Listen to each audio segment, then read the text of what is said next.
सखियों मुझे जल पिला दो, प्यास से कंठ सूखा जा रहा है।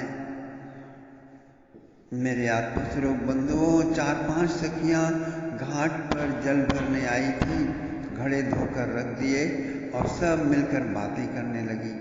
बातें भी क्या, ब्रज में कृष्ण चर्चा के अतिरिक्त और चर्चा ही क्या होगी। तभी श्याम सुंदर ने आकर जल पिलाने का अनुरोध किया। सुनकर देखकर सबके प्राण हरे हो गए, बहुत प्रसन्न हो उठी सब। यमुना में अथाह जल है कान्जो, पी लो न। एक सखी ने कहा, जल तो है सखी, किंतु मेरे पास पात्र जो नहीं है। हाथ से जल पीऊंगा तो सारा जल जूठा हो जाएगा। इसी से तुम्हारा निहोरा करता हूँ, अपने घड़े से जल पिला दोगी तो तुम्हारा यश मानूंगा। यश से क्या बनने वाला है श्याम सुंदर? काम के बदले काम कर दो तो कोई बात बने। यश तो न तो ओढ़ने के काम आए, न बिछाने के, न खाने के, न पीने के। तो इसलिए काम के बदले काम कर दो तो कोई बात बने। अच्छा सखी बता, कौन सा कार्य कर दूं तुम्हारा? मेरा मुख प्यास से सूख रहा है, जरा जल्दी करो। तो तुम हमारे घड़े उठवा दो और जब तक हम घर न जाएं तब तक तुम यहीं हमारे पास बैठो और हमारा मुंह ताकते रहो। यह क्या कहती हो सखी? मैं तुम्हारे समीप बैठा रहूंगा तो मेरी गायें कौन चराएगा? वे इधर उधर भाग गई तो सांझ को मैया डांटेगी मुझे। तो फिर तुम जल अपने आप पी लो, हम जाकर तुम्हारे मैया से कह देंगी कि यमुना जी को प्रयागराज तक सारा जल जूठा कर दिया है। और ऊपर गंगा जी में मिलकर गंगा जी भी जूठी हो गई, और बंगाल के सागर में मिली तो वो भी जूठी हो गई, और हिंद महासागर भी जूठा कर दिया है तुम्हारे कन्हैया ने। अब सारा जल नारायण की सेवा पूजा के योग्य नहीं रहा। श्री कृष्ण सोचने लगे, अच्छी बात है सखियों, जो तुम कहोगी वही करूंगा। लाओ जल पिलाओ। नंदा तेरा घड़ा छोटा है, इससे अच्छी धार बंधेगी। सुमति ने नंदा से घड़ा लेकर शाम की अंजलि में जल डालना शुरू किया, और अन्य सखियां अपनी छुट्टी हुई चर्चा का सूत्र पुनः थामने लगी। क्या करी थी वसुधा तू? इंदुलेखा दीदी ने कहा, कल मेरे बाबा के पास कोई साधु महात्मा आए थे। वे बाबा से कहने लगे कि मैं हिमालय से आया हूँ, यहाँ नंदग्राम में परात्पर सच्चिदानंद घन ब्रह्म ने अवतार लिया है, मैं दर्शन करने के लिए आया हूँ। वे किसके घर में अवतीर्ण हुए हैं? कृपा करके मुझे दर्शन करा दो। वसुधा की बात सुनकर सखियां मुस्कुराने लगी। अच्छा, फिर तेरे बाबा ने क्या उत्तर दिया? बाबा बेचारे समझे ही नहीं, बोले, क्या कहते हैं महाराज? कैसा सच्चिदानंद घन ब्रह्म? हम तो नहीं जानते वह कौन है, कैसा है। किसने कहा आपसे यह सब? हिमालय के योगियों में बड़ी चर्चा है गोपराज, वहाँ बड़ी चर्चा हो रही है, वही सुनकर मैं आया हूँ, बड़ी आशा से आया हूँ। अरे भैया, भगवान नारायण ने अवतार लिया है, मुझे भुलाओ मत, दर्शन करा दो। बाबा तो बेचारे अकचका कर अपने चारों ओर देखने लगे और हाथ जोड़कर बोले, नहीं महाराज, हमको नहीं मालूम। यदि नारायण देव पधारे होते तो हम सब उनकी पूजा करने के लिए दौड़ना पड़ते, यहाँ क्यों बैठे रहते? साक्षात नहीं भैया, बालक रूप धारण किया है उन्होंने। अब बालक तो महाराज ब्रज की गली गली में दौड़ते थे, न जाने कौन से नारायण देव हैं, उनका कुछ अता पता और चिन्ह बताएं तो कहूँ। सुन भैया, नील कमल सा सांवरा रंग है, कमल से कोमल और विशाल नेत्र है, घुंघराले केश है, छाती में श्रीवत्स का चिन्ह है, बड़ी मनमोहिनी छवि है, देखने से तृप्ति न हो ऐसा मनमोहन रूप होगा। ऐसा तो हमारा कन्हैया है महाराज। बाबा बोले, पर वह तो महाऊधमी है, नंदराय के बुढ़ापे का पूत है, पर मनुष्य की कौन कहे, पशु पक्षी भी पशु पक्षी भी उसे घेरे रहते हैं। वह तो महाराज हंसता गाता, वंशी बजाता, नाचता खेलता, मक्खन चुरा के खाता, गोपियों से ठिठोली करता, सब तरफ धूम मचाए रहता है। कहीं से भी तो वह भगवान नारायण जैसा नहीं लगता। पेड़ के नीचे से गुजरे तो जरा ऊपर इधर उधर ताक लिया करें, वहीं कहीं जालों में छिपा बैठा हो, आपके कंधों पर धम्म से कूद पड़े बंदर की भांति और चौंक कर आपका हार्ट अटैक न हो जाए। हमें तो महाराज वह अगल से बगल से, ऊपर से नीचे से, कहीं से भी भगवान नहीं लगता है। अब आप जाने, बस बस भैया, मैं उन्हीं के दर्शन करना चाहता हूँ। कहाँ होंगे वे दया में? यमुना किनारे चले जाओ महाराज, वहीं कहीं गायें चराते होंगे। अच्छा वसुधा, क्या नाम बताया साधु बाबा ने? सच्चिदानंद घन ब्रह्म। यह क्या होता है सखी? एक ने पूछा। अब दूर क्यों जाते हो, इनसे ही पूछ लो ना, सामने तो है, सुमति ने जल पिलाते हुए कहा। श्याम सुंदर देखने लगे। एकाएक उनको ऐसी हंसी आई कि मुख में भरा सारा जल फुहार के रूप में चारों ओर बरसा और घड़े के भीतर और सभी खड़ी सखियों पर सब जगह बरस गया। नंदा खींच कर बोले, यह क्या किया तुमने? मैया ने नारायण की पूजा के लिए जल मंगाया था, तुमने घड़ा जूठा कर दिया और मैया मारेगी मुझे।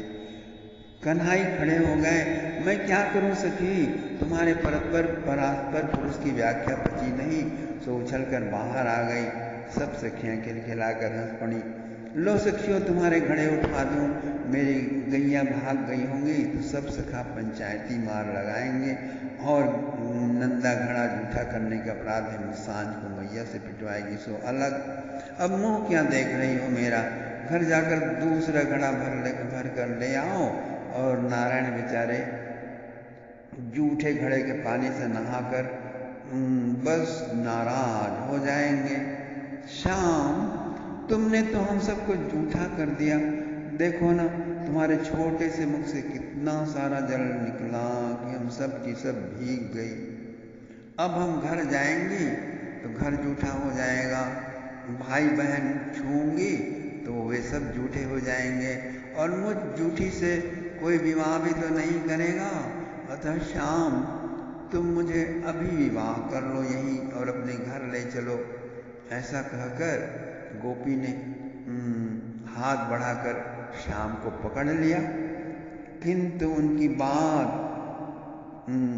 सुनकर श्याम सुंदर तुरंत ही चौकन्ने हो गए और वंशी वट की ओर भाग छूटे। पटके के छोर और घुंघराली हल्की वायु के वेग से लहरा रही। वंशी फेंट में खोस ली है, दाहिने हाथ में लकुट लिए दौड़े जा रहे हैं और सखियां खड़ी अपलक निहार रही हैं। थोड़ी ही दूर भाग पाए थे कि दौड़कर नंदा ने चप्प से उनकी कलाई पकड़ ली। कहने लगी, देखो श्याम, कर्तव्य निभाना सत्पुरुषों का धर्म है और तुम तो हमारे नंदराय के अत्यंत प्रिय लाडले लाल हो, तुम्हें अपने उत्तरदायित्व से इस तरह भागना नहीं चाहिए। तो बोल सखी, यहाँ रुककर तुम्हारी पिटाई खाऊं, यही मेरा कर्तव्य है क्या? क्या यही धर्म मेरे लिए बच रहा? नहीं श्याम, ऐसा मैंने कब कहा? देखो, तुमने हमें जूठी कर दिया। यदि हम घर जाएंगी तो सारा घर जूठा हो जाएगा, मैया को छूऊंगी तो मैया जूठी हो जाएगी, जो भी मुझे छुएगा सब तुम्हारी जूठी हो जाएंगी और मुझ तुम्हारी जूठी से कोई ब्याह भी तो नहीं करेगा, क्योंकि वह भी तुम्हारा जूठा हो जाएगा। मैं तो बर्बाद हो गई। गोपी ने रोनी जैसी सूरत बना के ऐसा कहा और फिर कहने लगी, इसीलिए मैं तो अब तुमसे ही ब्याह कर तुम्हारे ही घर रहूंगी। मुझे तुम अपनी दुल्हन बना लो, यही तुम्हारा कर्तव्य है। उत्तरदायित्वों से चाहे वह युद्ध ही क्यों न हो, उससे भागना अधर्म है। प्रणव्यम्मा पार्थ नैतत्त्वय्युपपद्यते। ऐसा तुम्ही ने कहा था ना कभी किसी जन्म में, किसी युग में। जब भी तुम्हें अर्जुन या उद्धव जैसा बुद्धू मिल जाता है, लंबी हाँकने में मशगूल हो जाते हो और मेरे सामने पड़ने पर तो तुम्हें भागना ही सूझता है। मुझसे बात करके बताओ, मैं तो तुम्हारे रग रग से परिचित हूँ श्याम। इतनी छोटी गलती के लिए इतनी बड़ी सजा। देख सखी, यह तुम्हारा धर्म कर्म और कर्तव्यों की टोकरी तू ही संभाल। मैं तो ये चला। और श्याम हाथ छुड़ाकर भाग चले। पर गोपी ने फिर से दौड़कर उन्हें कस के कलाई पकड़ ली। तभी वही साधु बाबा आते दिखे। नंदा ने पुकार कर उन्हें रोका और श्याम को खींच कर उनके सामने खड़ा कर बोली, साधु बाबा महाराज, यही हैं तुम्हारे वो क्या कहा, अरे वही सच्चिदानंद घन परब्रह्म परमात्मा। मुझे झूठी करके भाग रहा था, न कोई कर्तव्य समझता है, न इसका कोई धर्म कर्म है। अब देर न लगाओ, अपनी झोली में से पोथी निकालो और अभी यहीं इसके साथ मेरे ब्याह के मंत्र पढ़ो। फिर मैं ही इसे ठोंक पीट कर सूधे सच्चिदानंद घन बनाऊंगी। परब्रह्म परमात्मा वही ना जो आप कह रहे थे, चलो वही बना दूंगी, चलो जल्दी करो। महात्मा तो आंखें फाड़े आश्चर्यचकित देखते रह गए। उन्हें अनंत सौंदर्य माधुर्य प्रेम निधि गोप रूपधारी परब्रह्म के दर्शन हुए। उन्होंने दोनों हाथ जोड़ साष्टांग प्रणाम किया। दर्शन करते अश्रुपात होने लगे। तभी गोपी की ऊंची डांट सुनाई पड़ी, ओ योगी जी, स्वामी जी, गुरु महाराज, सिद्ध महात्मा जी, जो भी नाम है आपका, इस तरह इस नटखट को प्रणाम कर करके आप लोगों ने इसे इतना घमंडी बना दिया है। इसका मिजाज सातवें आसमान को छूने लगा है और हमारी मुसीबतें बढ़ा दी हैं। न तो कोई इसमें कोई योग्यता है, न हनुमान जी की जैसे भारी ताकत है और न कोई भला काम इसने दुनिया में किया है। और दंडवत आप लोग ऐसा ठोकते हो मानी सारी दुनिया का राजा ही यही है। इस तरह इसकी आदत तो न खराब किया करो, हमें ही इसे फिर सुधारना पड़ता है। हमें इसके साथ रहना है, जिंदगी बितानी है। हमें सुधार कर ही शुभ और मंगल दिखता है। और तभी सब सखियां भी उन्हें ढूंढते हुए आई और उन तीनों को घेर कर खड़ी हो गई। मुस्कुराते हुए उन्हें निहारने लगी। देखो सखियों, नंदा ने कहा, इसने अपने मुख का पानी मुझ पर छोड़कर मुझे झूठी कर दिया। मैं तो अब इससे ब्याह कर इसी के साथ रहूंगी। चलो शाम चलो चलते हैं। नंद बाबा यशोदा रानी के चरण छूऊंगी, उनकी बहू बनूंगी। कई गोपियों ने कहा, इसने मुझे भी झूठी किया, मैं भी वही करूंगी, इसके ही घर रहूंगी चलकर। कृष्ण बोले, देखो सखियों, यदि तुम लोगों ने मुझसे ब्याह कर लिया तो मैं तो भाग कर मथुरा चला जाऊंगा, कंस को समाप्त कर राजा बन जाऊंगा और दरवाजे पर लिखा रहेगा, गोपियों के लिए नो परमिशन। तो मैं वहां, गोपी ने कहा, तो मैं वहां जाकर तुम्हारा कान पकड़कर खींचते हुए वापस वृंदावन लाऊंगी। अच्छा सखी, मथुरा नजदीक है, मैं तो भागकर द्वारका चला गया, तो फिर तुम क्या बिगाड़ लोगी मेरा। तो गोपी ने कहा, तो फिर मैं तुम्हारी नाक पकड़कर वृंदावन वापस लाऊंगी। और गोपी ने तुरंत कान पकड़कर खींचते हुए कहा, पूर्णमदः। दूसरा कान खींचते हुए कहा, पूर्णमिदं। और नाक पकड़कर खींचते हुए कहा, पूर्णात् पूर्णमुदच्यते। फिर पूर्णमेवावशिष्यते कहते कहते गोपियों ने उन्हें अपने आलिंगन पाश में आबद्ध कर लिया और कहा कि राम विवाह भास बही कहा, विवाह संपन्न हो गया, संपन्न हो गया। तालियां बजाओ, फूल बरसाओ, बाजे बजाओ। तभी कृष्ण ने करुण पुकार लगाई, बचाओ बचाओ, ओ सिद्ध महात्मा जी, आपके पास अणिमा महिमा आदि अनेकों योग सिद्धियां हैं। हिमालय से आप आए हैं, वहाँ बहुत सारी शक्तियां प्राप्ति, कृपया मुझे बचाइए, मुसीबत में पड़ गया हूँ।